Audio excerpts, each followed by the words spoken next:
Hey guys, it's Katie, or more accurately, the voice of Katie today, as I am going to start attempting to film my bookshelf tour that you requested in my giveaway video. I am finally getting around to it, so I think I'm going to do it in sections, so I'm going to do each shelf, and I have got 5 shelves to actually go through, so instead of doing like one long 40-minute video, I'm going to be doing it in sections. So I am starting with the bottom shelf of my main bookshelf, and let's get straight into it. First, we've got All Our Yesterdays by Kristen Terrell. This is a copy that I got given from Casey over at the Bitter Productions. I wasn't particularly keen on this book. Next is Eragon by Christopher Paolini. Now, something amazing about this book is that Christopher was only about 14 when he wrote this, and it is absolutely fantastic for a 14-year-old. It is a high fantasy novel, and it was one of the first high fantasy novels that I actually read, and I really loved this one.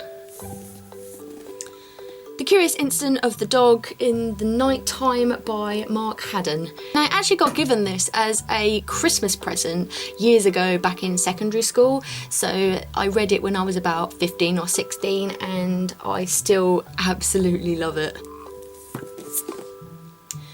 Knife Edge by Mallory Blackman. Now, this is the second book in the Noughts and Crosses series. I'm not quite sure how many books are in this series at the moment, because I originally bought Noughts and Crosses on my Kindle, but then I saw this in physical form and really wanted to read it, but now kind of all my copies are all over the place. But this is a really good book, and it has some hard-hitting facts in it. Now, does this one even need any introduction? Ready Player One by Ernest Cline. I'm sure you already know how much I absolutely love this book, so I'm not even going to go into too much detail. Wonder by R.J. Palacio. Now, when I first read this, I wasn't actually incredibly impressed by this book. But since I actually went to an event where the author was present, I kind of had second thoughts about it. I thought that it wasn't really that realistic, but when I actually went to the event, the author explained that she wanted it to be more of a positive book, and it's made me rethink my opinions on this one. Split Second by Sophie Mackenzie. Now, this is a proof copy that I got given either by Ben at Benjamin of Times or Casey over at the Bitter Productions. Not entirely sure who gave it to me, but it's basically about a terrorist movement as far as I can remember, and I wasn't really impressed, and like All Our Yesterdays, it kind of focused in on a love story, and it just wasn't my cup of tea.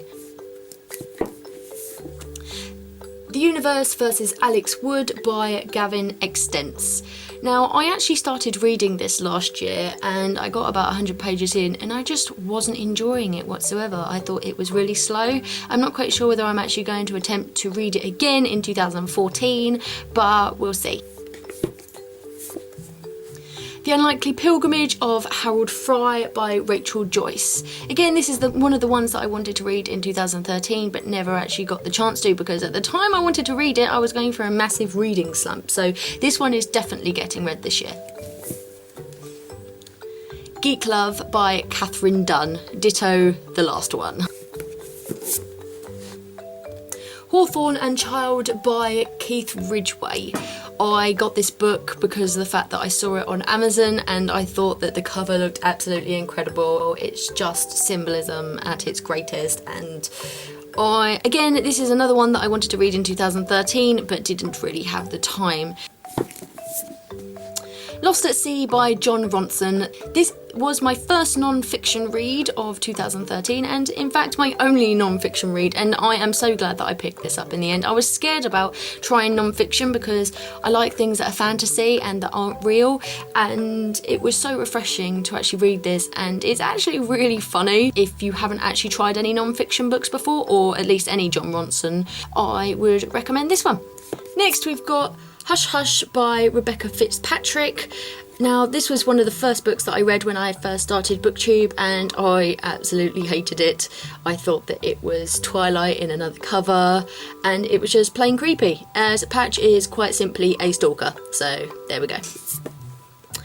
Various Pets Alive and Dead by Marina Luica. Now, I pure and simply picked this up because of the cover. I thought that the typography and the colours on this cover were absolutely perfect. But upon reading it, it's actually a fantastic book as well. It made me think about the way that different people other than myself live and how it differs from the way that I live, and makes me appreciate other people more.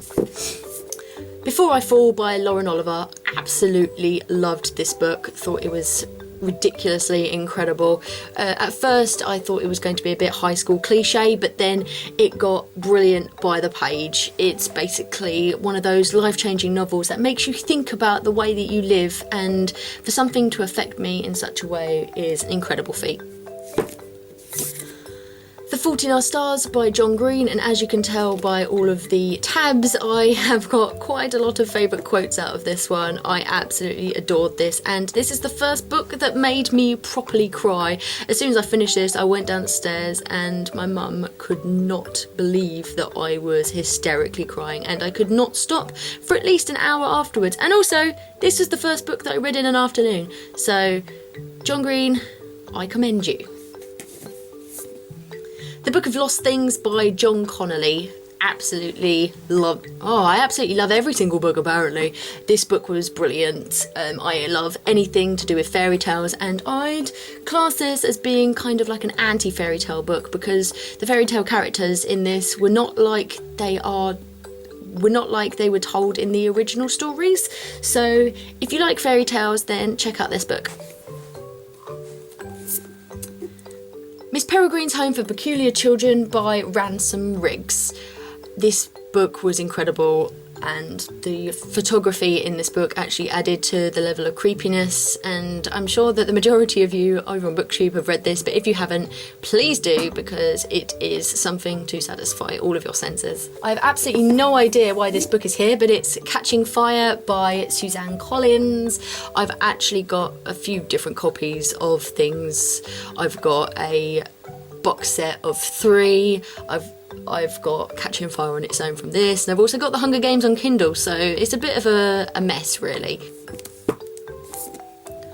Extremely Loud and Incredibly Close by Jonathan Safran Foer. I read my first Foer book last year and wasn't entirely impressed, so I'm a little bit nervous about reading this one, but I absolutely love all of his typography covers on all of his books. Although I'm not looking forward to reading it, I am looking forward to reading it at the same time.